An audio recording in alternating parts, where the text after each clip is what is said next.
O Trecho da Democracia de hoje continua sendo gravado de maneira remota e hoje recebe duas lideranças quilombolas nacionais. Givânia Silva, liderança quilombola de Conceição das Crioulas, no município de Salgueiro, no estado de Pernambuco, que é uma das fundadoras da Coordenação Nacional de Articulação das Comunidades Negras Rurais Quilombolas, CONAC, e Ronaldo dos Santos, que é coordenador do CONAC e presidente da Associação de Moradores do Quilombo do Campinho, no município de Paraty, no estado do Rio de Janeiro. Givânia, já é possível fazer um levantamento da incidência da pandemia da Covid-19 nas comunidades quilombolas espalhadas pelo país, tanto em termos de contaminação como em termos de óbito? Olá a todos que nos assistem. Queria agradecer o convite da TV para participar para esse momento. Agradecer aí o meu companheiro Ronaldo, pessoa que para mim é uma inspiração, dividir essa mesa comigo, essa gravação comigo. Bom, Marco, desde que se instalou a doença, a gente tomou conhecimento da pandemia, da chegada da pandemia no Brasil, a CONAC desenvolveu um conjunto de ações no sentido de proteção das comunidades quilombolas, entre elaboração de material, recomendação de cuidados, entre outras, mas sempre tensionando para que o Estado assumisse algum nível de responsabilidade com as comunidades. O fato é que nós estamos com mais de 3 meses, né, da pandemia, não tem nenhuma ação estruturada do governo federal e nem dos governos estaduais, muito menos dos municípios, a não ser aqueles lugares que já as comunidades já acessavam algum nível de saúde pública. E hoje, o de ontem, a data do dia, datado do dia 30 de junho de 2020, infelizmente, o nosso quadro já é um quadro bastante complexo. O que significa dizer que morre um quilombola por mais de um, em termos percentuais. Nós já temos, da data do dia 30 de junho, 119 óbitos de quilombolas, com 3 óbitos sem confirmação, mas com forte suspeita, porque foram óbitos que não chegaram sequer a serem atendidos para serem investigados.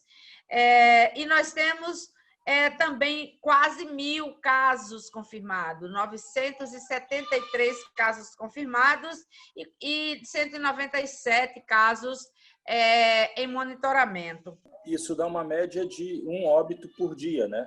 Um óbito por dia. Próximo dos 110 dias. Exatamente. É um óbito por dia. O que para nós é bastante complexo, porque nós sabemos que mesmo diante desses dados que já são alarmantes, Marco, há uma subnotificação de forma geral, com toda a sociedade, há uma subnotificação, mas em relação aos quilombolas, há muito mais, a subnotificação é muito maior ainda, porque não tem nenhuma ação, nenhum órgão de governo, órgão de Estado, que tenha qualquer medida de monitoramento. Esse monitoramento que eu estou te apresentando os dados aqui é um monitoramento feito pela própria coordenação nacional dos quilombos, pela CONAC, da qual faço parte, e é um monitoramento que eu digo manual em tempo de tecnologia. A gente faz monitoramento manual, que é recebendo os telefonemas das comunidades, ligando para as comunidades, indo atrás dos dados, porque não tem qualquer política de ação para a questão quilombola. Então, esse infelizmente, o quadro, e tem alguns estados que têm avançado bastante, né?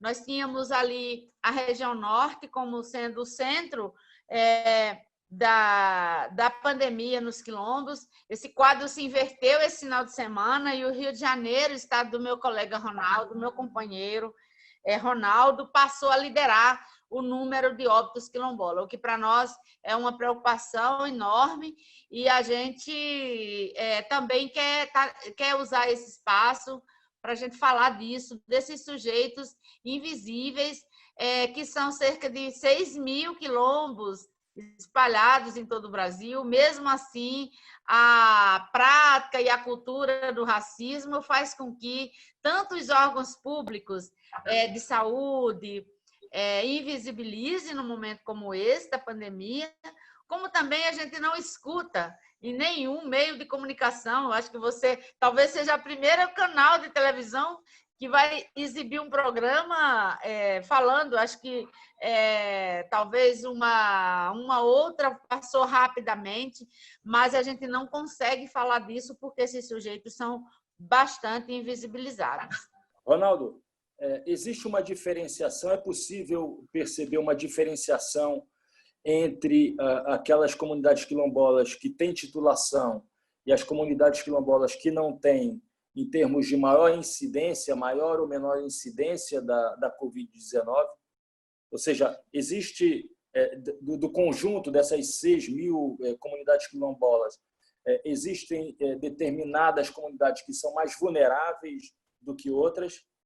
Eu não consigo observar isso. Isso, para mim, não é um dado relevante ou que a gente consiga medir. Até porque o número de comunidades realmente tituladas no Brasil é tão pequeno que isso, para medir estatisticamente em situações como a do Covid, acho que é um elemento que desaparece. Aqui no Rio de Janeiro, que temos 3 comunidades tituladas, né? Elas não aparecem como os maiores os territórios mais atingidos, mas na minha avaliação não tem a ver com a política de regularização, diretamente, não tem a ver. Essa é a leitura que eu faço, não sei se a Giovânia tem uma opinião a respeito, mas isso para mim não é um dado relevante nesse episódio do Covid. E em termos regionais, como é que estão distribuídos esses números, Ronaldo? Existe uma maior incidência no norte, no nordeste, no sul? Ou também existe uma distribuição proporcional? Bom, o estado do Rio de Janeiro, que hoje é o maior número, né, de contágio e morte por Covid no Brasil, em termos de comunidades quilombolas. A gente tem uma região que é de maior incidência, que é a região dos Lagos, uma região turística do Rio de Janeiro, né? Região de Búzios, Cabo Frio. Ali os quilombos estão sendo fortemente atingidos pelo Covid. Também tem a ver com a política do município, que isolam as áreas que eles querem isolar e deixam os quilombos acessíveis, vulneráveis, né? Enfim, a região do Lago está bastante delicada a situação lá. E uma região também que fica no Rio Capital, que é a região de Jacarepaguá, né? Ali nós temos alguns quilombos urbanos, e, na verdade, é onde concentra o maior número de óbitos no Rio, fica ali naquela região de Jacarepaguá. E Giovânia, a CONAC foi procurada por algum órgão público? Foi procurada pelo Sistema Único de Saúde, por algum representante do Ministério da Saúde, com vistas a uma política específica voltado para as comunidades quilombolas? Não, Marcos, não fomos procurados, apesar de ter sido uma das primeiras medidas que a CONAC tomou, quando tomou conhecimento da doença aqui, foi encaminhar documento, ofício a todos os governadores dos estados e também aos órgãos, o Ministério da Saúde, comunicando isso.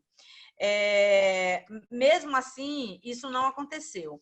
Paralelo a isso, aconteceu um debate na Câmara e um projeto de lei que estava lá, e teve a deputada indígena Joênia Apchama, que foi relatora, e a gente conseguiu incluir que era pensando nos povos indígenas, para tratar das questões indígenas, de um plano de saúde emergencial para os povos indígenas, e numa articulação nossa da CONAC, junto à PIB, que é a articulação dos povos indígenas do Brasil, nós conseguimos, e com parlamentares, sobretudo a Joênia e o Bira, do Maranhão, assim como a bancada, como o Núcleo Agrário e a bancada do PT, Partido dos Trabalhadores, nós conseguimos fazer com que incorporasse que o plano fosse pensado para os indígenas e os quilombolas. Esse projeto passou na Câmara, chegou no Senado, recebeu uma emenda, tristemente, de um senador de Pernambuco, o senador Fernando Bezerra Coelho, que propunha excluir os quilombolas desse projeto, que é o líder do governo, que é um governista que não consegue viver sem governo, ele não sobrevive sem governo, ele foi ministro de todos os governos e ele está sempre de bem com a vida, mesmo que seja em benefício da morte dos outros.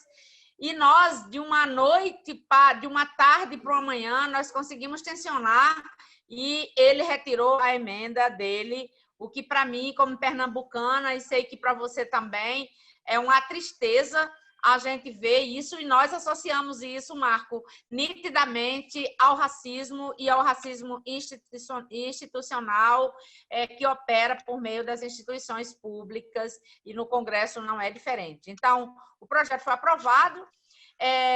Agora, nós temos duas fases, Marco, duas fases bastante complexas.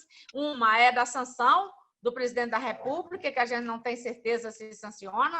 Eu, particularmente, tenho pouca esperança, porque nunca teve esperança nesse governo.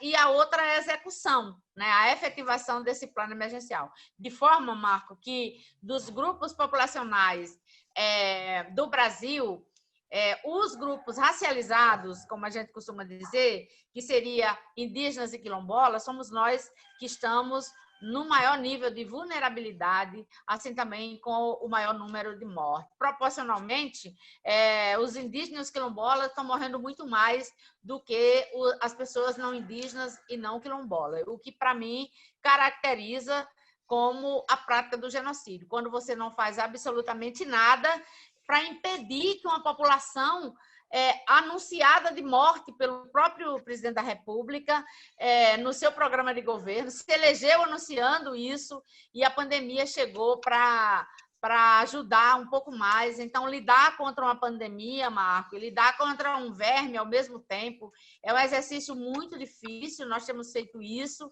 mas temos certeza que não é tarefa fácil. E a CONAC tem sido esse veículo de denúncia, de juntar parceiros, de construir redes, de fazer campanha, de denunciar, de formular, no sentido de defender e de proteger as comunidades quilombolas. Mas isso tudo sem qualquer apoio do Estado brasileiro. O que a gente reclama, e é verdade, concluo dizendo que o trabalho da FUNAI e da CESAI para os indígenas hoje é um trabalho ruim, mas no caso dos quilombolas não tem nem o ruim, nem absolutamente nada. Então, assim, para você ver como o nível de racismo vai se aprofundando, como esses sujeitos são os corpos marcados para morrer. Ronaldo, na ausência do poder público, quais são as iniciativas da própria comunidade, como a comunidade quilombola do Campinho tem se organizado com vistas à proteção, ao combate à pandemia da Covid-19? Quer dizer, lembrando que Paraty fica situado numa zona turística, o sul do estado do Rio de Janeiro, próximo de Angra dos Reis, ou seja, uma região que corre o risco, por conta do fluxo de turistas, de uma retomada da pandemia depois do afrouxamento do isolamento social. Como é que vocês têm se organizado internamente? Marcos, o que acontece aqui na minha comunidade, Campina da Independência, eu acho que é bem o que acontece em todos os territórios. As comunidades quilombolas, elas têm cuidado do seu próprio território, elas têm se virado como pode, né? E o nosso grande desafio é o contágio não entrar dentro das comunidades. Porque uma vez, né, o contágio entrando, né, dentro dos nossos territórios, né, é um pouco difícil, né, aquela campanha do Fique em Casa. Porque essa ideia da casa, esses dias a gente até falou aqui num grupo aqui da comunidade, no WhatsApp, e eu falei assim, galera, fica em casa. Aí um irmão falou assim, a minha casa tem 287 hectares, que é o nosso território. E eu falando para ele, rapaz, não, nesse caso não. No caso do Covid não é isso, é em casa mesmo. Mas entende que não, né, essa mudança de paradigma, né, o que é a minha casa, né, para o território quilombola, eu acredito que uma terra indígena também, isso é muito desafiador, né? Porque realmente para nós, a nossa casa tem 287 hectares, né? E a nossa família não é a família da novela, né? Do pai, mãe, um casal de filhos. A gente cuida do quintal, né? Cuida Não é a família das novelas do Manuel Carlos, do Leblon, né? Não é, não é. A nossa ideia de tio e de tia, e de quem é primo, de quem é irmão, é outra concepção. Então, a gente precisa realmente garantir que o contágio não entre no território, porque as pessoas estão ocupando o território. Então, a gente tem se esforçado muito aqui nesses últimos 3 meses, tem sido estressante, angustiante, mas todo esforço é para que realmente o contágio não entre no território quilombola. E isso eu tenho certeza que não é só Campinho da Independência. Isso é um desafio que está posto para todas as comunidades quilombolas do Brasil. E quem tem que cuidar do nosso território somos nós mesmos. Porque o poder público, na verdade, ele ou é omisso ou ele trabalha contra, né? O que a gente tem visto aí, vídeos, discurso do presidente. Numa entrevista do ano passado, você fez uso de duas expressões e eu gostaria que você esclarecesse um pouco o significado dessas duas expressões, né? A primeira foi paz agrária, se referindo àquelas comunidades quilombolas que recebem o título de propriedade da terra em que habitam, né? E a segunda, economia preta, né? Eu queria que você tanto esclarecesse o significado dessas duas expressões, como respondesse também se é possível ainda hoje, nos dias de hoje, em meio a um governo fascista liderado por Jair Bolsonaro, se falar em paz agrária, né? E se essa economia preta que você defende na entrevista não, na verdade, não corre o risco de ser atropelada pela medida provisória, a MP da grilagem, né, que foi apresentada há pouco pelo próprio governo Bolsonaro. Na verdade, eu não lembro bem de qual é essa entrevista que eu dei, né? Inclusive, paz agrária, né, não é um conceito que eu costumo usar, né? Eu achei estranho quando você me falou sobre isso. Mas eu devo ter falado naturalmente sobre um processo de pacificação que, por razões óbvias, quando você encara o problema fundiário, você dá a solução, né, você cumpre todos os ritos, né, da regularização fundiária, você promove pacificação num território, numa região. Muito provavelmente era disso que eu falava, e eu não tenho a menor dúvida. Inclusive, o processo de regularização fundiária, em via de regra, durante, uma vez ter dado start àquele processo, até tensiona no local, né? Muitas das vezes, esse processo ele diminui a paz, inclusive. Porque a paz ela é aparente, né? Na verdade, há quem diga que paz é intervalo entre duas guerras, né? Então, a comunidade vive ali, né, há décadas, séculos, e até pensa que está em paz. Quando ela vai cuidar da regularização fundiária, às vezes existem reações significativas, ou seja, nunca houve paz. O que havia ali era um silêncio de acordo com o interesse que estava posto com a conjuntura. Bom, mas isso tem que ser enfrentado. Isso tem que ser enfrentado. O Brasil precisa passar por uma reforma agrária profunda. Isso significa, inclusive, regularizar os territórios tradicionais, os territórios quilombolas. Bom, e aí, uma vez o Estado brasileiro tendo cumprido o seu papel, é fato que, em algum momento, temos um processo de pacificação, sim. Mas quando a gente fala de... Na verdade, o povo da direita que tem usado muito o discurso de paz no campo, né? Paz no campo, inclusive construir um movimento, né? Que é um movimento contra os movimentos quilombolas, indígenas e tal, entendendo que a gente é que tira a paz do campo, né? Então, por isso que eu achei estranho, porque esse não é um conceito que a gente usa normalmente. Bom, mas é isso, eu entendo que realmente a regularização fundiária, ao seu final, tendo cumprido todo o rito do processo, ela garante uma pacificação no território. Economia preta é algo que me mobiliza mais, é algo que me seduz mais falar sobre isso, porque, na verdade, a gente discute sobre tudo, menos sobre economia, né? A própria construção acadêmica, a própria construção política, a própria construção do Estado, né? E de um Estado pós-redemocratização, em 1988, passa a nos reconhecer como sujeito de direito, mas não como um sujeito da economia.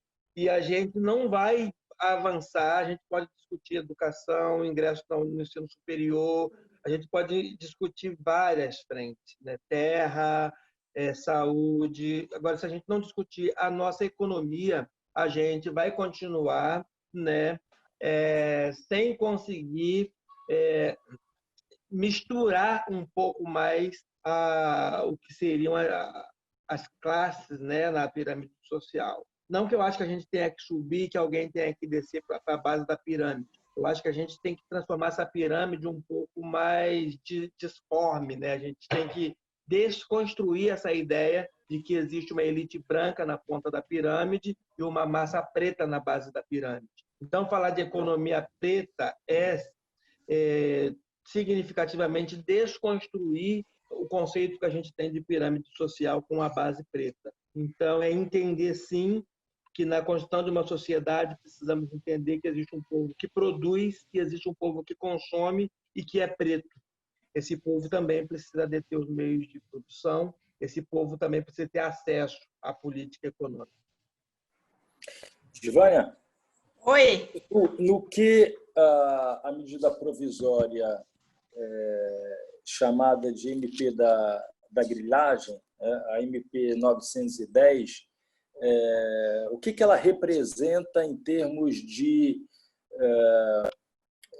batalha contra essa situação, ainda que o Ronaldo tenha dito que essa expressão não é uma expressão com a qual ele trabalha, né? Mas, de toda forma, a regularização, quer dizer, eu acho que há um consenso em torno da ideia de que a regularização, antes uma situação de regularização fundiária do que uma situação em que uma comunidade, os territórios de uma comunidade quilombola não são reconhecidos pela lei, né?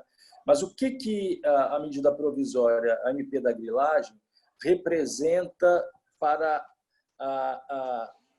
o cerceamento, né, da luta das comunidades quilombolas, tanto pela manutenção dos seus territórios já regularizados, quanto pela luta pela regularização daqueles que ainda não foram regularizados? Marcos, eu quero começar essa resposta com a profunda lamentação, profundo lamento, que a sociedade brasileira não tenha entendido, na sua inteireza, o mal que está por trás da MP 910, a MP da grilagem. E por que eu estou dizendo isso, Marco? Porque eu estou dizendo isso em que pese diretamente seriam os quilombolas, os ribeirinhos, os indígenas, que já estão, não é que iam, eles já estão na linha de frente, no conflito direto com o inimigo maior, que a gente chama de agronegócio, chama de grande empreendimento, mas, na verdade, é o capital. Né? O nome dele é o capital, que tem como sustentação o racismo estrutural, ambiental, entre outros.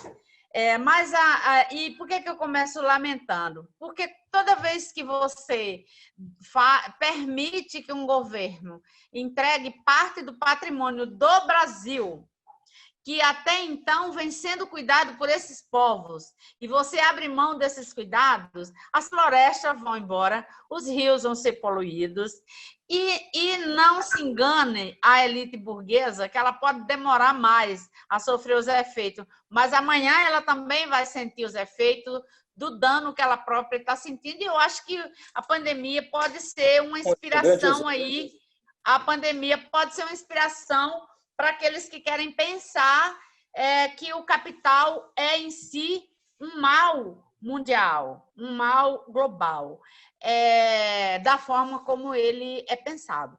No que diz respeito a nós, povos e comunidades tradicionais, Marco, a gente costuma dizer o seguinte, que quando se desterritorializa uma comunidade e tira ela do seu lugar, você não está cuidando só do sujeito, da sujeita. Você está cuidando de um conjunto de epistemologias, você está cuidando de um conjunto de saberes, e você está matando esses saberes.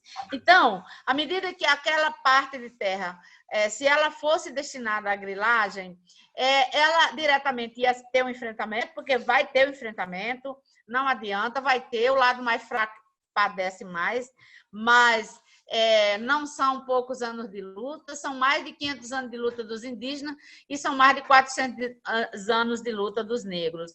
E o lamento que eu comecei nessa fala foi por isso, é porque a sociedade pensa, na sua grande maioria, que nós estamos brigando por um pedaço de terra, e nós estamos brigando por uma territorialidade que é muito maior do que um pedaço de terra, que é essa territorialidade capaz de guardar os rios, as florestas, a biodiversidade, as espécies todas, inclusive as humanas. Então, a 910, ela não só é uma ameaça para os povos e comunidades tradicionais, Marco, mas ela é uma ameaça para a nação, para a soberania do povo, para a autonomia do povo, porque essa grilagem ela é brasileira, mas ela também é estrangeira. Assim como a situação de Alcântara, de que todo mundo anuncia um progresso que ninguém viu, assim como a usina nuclear anunciada para Itacuruba, que de novo mata o povo, que já matou uma vez, né? Vai matar o resto que sobrou, se isso acontecer. E as pessoas não entendem isso. Então, como professora, eu toda vez que vou fazer esse debate, eu digo que eu entro nele com vergonha da gente e com a sensação de falência, de que a gente não conseguiu, família, sociedade, grupo, clube, seja o que for, agrupamento, construir uma consciência mais coletiva na sociedade e que não precisava nem ser só socialista, mas era preciso pensar na sua vida e na vida dos outros e pensar que o ambiente é o lugar, é a casa. E aí a expressão do colega do Ronaldo, do parente do Ronaldo, certamente era um parente, né, Ronaldo? Não era um aparentado. Do parente do Ronaldo está certo, a nossa casa é o Brasil. Né? Então, nós todos teríamos a obrigação, em tese, de cuidar dessa casa. E essa MP, ela focava especificamente na região do Brasil, onde mais há terras públicas sem destinação. Isso não significa dizer que é sem uso, porque os indígenas, os trabalhadores estão lá usando, preservando, só que numa lógica muito diferente de quem vai plantar soja, de quem vai minerar, de quem vai madeirar, porque aí é para destruição. Givânia, o nosso programa está chegando ao fim, mas antes eu gostaria de fazer uma ultimíssima pergunta e queria que vocês fossem breves na resposta, né? Eu começaria pelo Ronaldo. Ronaldo, qual o significado de você ter à frente da Fundação Palmares um indivíduo que faz como sua plataforma a ofensa sistemática à memória do movimento negro, das comunidades quilombolas? Em poucas palavras, para nós é difícil, porque a gente fala muito, né? Mas eu diria que é coerente é coerente da parte do governo Bolsonaro ter à frente da pasta da Cultural Palmares aquele sujeito. Porque o governo Bolsonaro ele é um governo que joga contra todas as pastas. Né? O ministro do Meio Ambiente é marcado pela destruição ambiental, o ministro da Educação, que estamos sem nesse momento, mas ele é marcado pela deseducação. Né? Então, eu acho que é super coerente. O que a gente não tem que aceitar não é o presidente da Fundação Cultural Palmares. O que a gente não tem que aceitar é o governo Bolsonaro. Porque o governo Bolsonaro ele faz um mal tão grande para o país que me preocupa muito a gente ficar discutindo os caminhos constitucionais para se livrar do governo Bolsonaro. Acho que a questão já não é mais uma questão constitucional. O governo Bolsonaro ele faz um mal para o país e ele precisa ser julgado em todas as cortes possíveis e imagináveis para que ele realmente deixe de estar à frente do Brasil, porque a gente não merece uma condução dessa maneira. Né? Então, mas eu resumiria dizendo que o Sérgio Camargo ele é a coerência do governo Bolsonaro. Givânia, últimas palavras? Bom, de novo, lamentar que o processo de colonização em curso, né, que ele não acabou, ele ainda está em sua... E eu acho que os dois exemplos do Ministério da Saúde e do Sérgio ajudam a gente a perceber isso. E não adianta a gente querer culpar os indivíduos, aqueles dois indivíduos. É claro que eles têm culpa, mas a gente tem que pensar maior, tem que pensar num sistema que o tempo todo se promoveu a isso, inclusive nossa educação se prontificou a isso, e ela continua fazendo isso, que destituir os negros de história, de civilidade, de humanidade, e transformar tudo isso para a população branca. Então, as pessoas, a tendência ali é de que ele, fazendo aquele gesto, ele vire uma pessoa branca, ele seja entendido como um branco. A pena é que ele jamais vai ser entendido como um branco, ele é um homem negro, e ele vai ser tratado como um negro sempre. E não é qualquer ascensão, muito menos na Fundação Cultural Palmares, que vai livrar dele ser alvo do racismo, e a posição dele já é em si uma posição produzida pelo racismo. Então, lamento isso, mas, ao mesmo tempo, reconheço que o movimento negro brasileiro ele tem construído e tem educado e tem, com muita resistência e muita luta, enfrentado o racismo em que pese o Estado busque silenciar. Então, Sérgio é o programa de governo de Bolsonaro. Bolsonaro se elegeu dizendo isso. Então, o Sérgio não é uma estranheza, presidente da Fundação Cultural Palmares não é uma estranheza.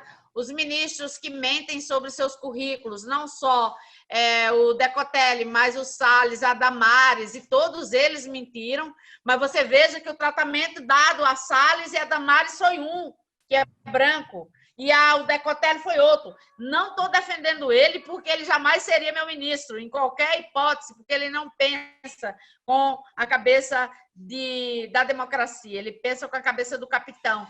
Então, jamais seria, mas eu só estou dizendo que Sérgio Camargo, Decotelli, é a expressão do programa do governo Bolsonaro, só que todos mentem sobre seu currículo, mas como mentir no governo Bolsonaro é uma necessidade, faz parte da plataforma de governo, a começar por ele, então ele se sente no direito de inflamar, de inchar seus currículos com mentira. E isso na Palmar é ruim para a sociedade, é ruim para as comunidades quilombolas, considerando o significado que a Fundação Cultural tem para as políticas, sobretudo para as comunidades quilombolas, que é a porta de entrada de acesso das comunidades quilombolas às políticas públicas. Então, lamentamos, mas queremos enfrentar o governo Bolsonaro. E com ele, juntamente com ele, o Salles, a Damares, o Sérgio, o Decotelli, o Ministério Sem Ministro, que é o Ministério da Saúde, enfim, todos eles, o governo como um todo, o bolsonarismo como um todo, que é composto, liderado por Jair Bolsonaro, mas com todos aqueles que compõem e acreditam na filosofia de governo da morte.